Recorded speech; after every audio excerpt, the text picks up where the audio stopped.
이런 보도 안 나왔죠. 광주 사선 출신의 박주선, 김동철이 윤석열 지지한다. 저는 너무 놀랐어요. 나 깜짝 놀랐다.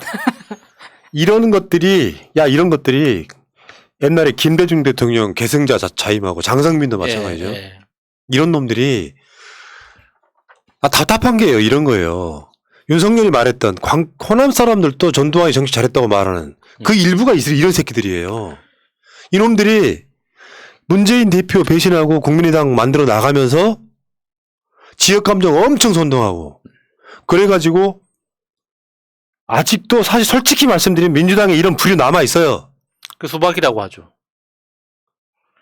이런 놈들이 자기 호남파리 아니 어떻게 전두환이 정치를 잘했다고 말하는 그 당에 민주당은 못 오니까 국민의힘 윤석열 지지하겠다는 거 아니야. 그러니까 저런 인간들이 좀 돈 많은 집안, 땅 좀 있는 집안에서 태어났는데 하필이면 태어난 그 땅이 전라도네? 그러니까 민주당이 온 거예요. 경상도에서 태어났으면은 100% 저쪽으로 갔을 인간들이라고. 저는 저 19대 국회 때, 그러니까 우리가 지금 쓰고 있는 수박이라는 개념을 알기 전부터도 실제로 저 박주선이나 김동철 같은 인간들을 보면서 이상하다는 생각을 했었거든요. 그 상임위 회의할 때 보면 모든 시간마다 제일 먼저 어떤 이야기를 하냐면 헌법을 개정해야 된다. 그래서 의회 중심으로 국가를 운영할 수 있는 헌법을 개정해야 된다. 이 이야기를 모두 발언으로 습관처럼 하던 인간들이에요.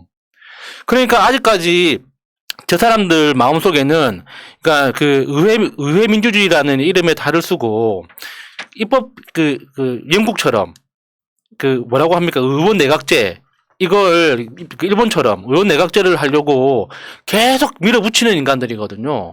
이제 민주당 안에서는 그 가능성이 없어져 보이니까 지금 다른 당을 택해서라도 자기 주장을 한번 밀어보고 싶은 거예요. 영원히 국회의원 자기끼리끼리 해먹을 수 있는 그 영원한 방법 있잖아요. 그 방법이 뭔가에 대해서 머릿속으로 꽉 차 있는 인간들이에요. 그러니까 이 인간들 자체가 결국은 반문이잖아요. 반문. 예. 그 반문 정서를 유감없이 사실 이쪽 사람들 뒤에는 자기들이 발의했던 김대중 대통령이 같이 있는 거 아닙니까?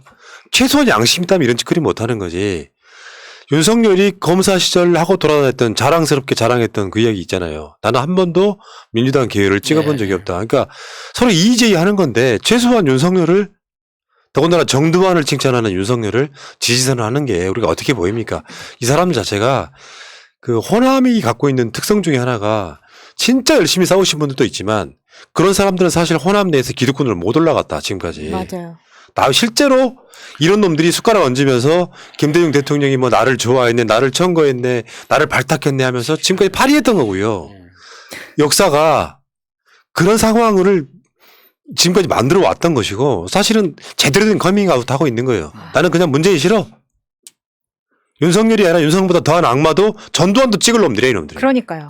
이게 지금 둘 다 박주선, 김동철 둘 다 광주에서 4선 국회의원을 했다고 하거든요. 그럼 사실 지역에서 빨아먹을 대로 빨아먹으면서 굉장히 민주당 우세한 지역에서 그 우세한 것에 발판을 삼아서 아무런 정치 철학이나 개념 없이 해왔다는 게 이번에 정말 드러난 거고 광주 출신의 광주 일고 혹은 광주고등학교를 나와서 서울대 법대 나온 사람들. 저는 이 사람들이 광주 지역에서 내가 쟤들보다 낫지 이런 마음으로 지금까지 정치해오면서 자기를 뽑아준 국민들 아랫사람 부리듯이 하고 내가 이번에 정권을 잡아야지만 내가 이번에 국회의원이 되어야지만 하기 때문에 이전에 박주선 같은 경우에는 바른미래당으로 광주 동구 남구 을에 당선이 됐었거든요. 그러다가 이번에 이병헌 의원한테 뺏겼죠. 이낙연 캠프에서 열심히 일했던. 그러니까 사실은 이런 사람들의 스펙이 고만고만해서 광주에서 다 그런 식으로 먹혀왔다는 게 저는 너무 분노합니다. 특히나 광주 동구 남구은 저희 집이 있는 지역구예요. 그렇습니까? 분노합니다, 진짜. 분노할 만하네요. 열심히 운동할 거예요. 찍지 말라고. 예. 그러니까 요거는 대표적으로 김대중 대통령 발의하는 게 장성민이잖아. DJ의 마지막 적통? 적자라고. 비우시 같은 소리 하고 있냐 진짜. 아니 장성민 같은 놈이 어떻게 DJ 적자가 됩니까? 그래놓고 얘가 국민의힘 경선에 떨어졌잖아 또. 네. 그러니까 계속 또 이재명 지사만 또 욕을 하는 이런 소위 말하는 옛날 이야기를 요구하는 사쿠라들. 뭐 조금 정확히 말하면 기회주의자들이 여기저기 포진해 있으면서 김대중 대통령 파리하고 있는 거. 넌 꼴 보기 싫어 죽겠어. 김대중 대통령 적자는 나야. 그러니까 김대중 대통령이 한 번도 인정한 적이 없는데 자기들이 다 적자라고 하는 거잖아요. 푸나님이 적자라니까요. 나는 DJ 대통령을 그렇게까지 그러니까 나는 가장 존경하는 정치인으로 김대중 대통령을 꼽거든요. 거의 완전체였어요. 굳이 말하자면 나는 인간미로 따지면은 노무현 대통령이나 문재인 대통령이나 이재명 후보가 더 나은데 DJ 대통령은 그냥 그 자체가 완벽 자체였어. 완벽 자체. 그러니까 선생님으로 부르기에 부족함이 없는. 아, 그건 이제 네. 일베들이 공격할 만한 소재라서 그렇게 표현을 일부러 안 씁니다. 저희들 같은 그래요? 경우. 저는 그래요? 어렸을 때부터 그 선생님이라는 호칭을 더 많이 들었기 때문에 그게 어떤 존경의 표시처럼 느껴지거든요.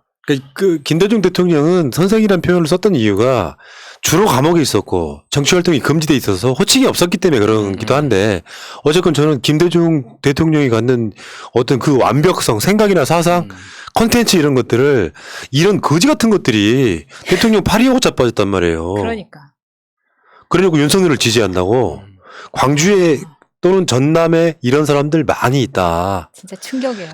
쉽게 간단히 말하면 지금 민주당의 그 바운더리 안에 들어오지를 못해갖고 맞아. 마치 이게 문재인 정부나 민주당이 썩은 것처럼 계속 이미지화하면서 결국에는 악마와 손을 잡는 모습을 여러분들께 보고 계신 거예요. 에이씨, 아 진짜로 분노스럽다니까. 이번 기회에 알게 돼서 정말 다행이라고 생각합니다. 박주선, 김동철 꼭 기억해야죠. 예.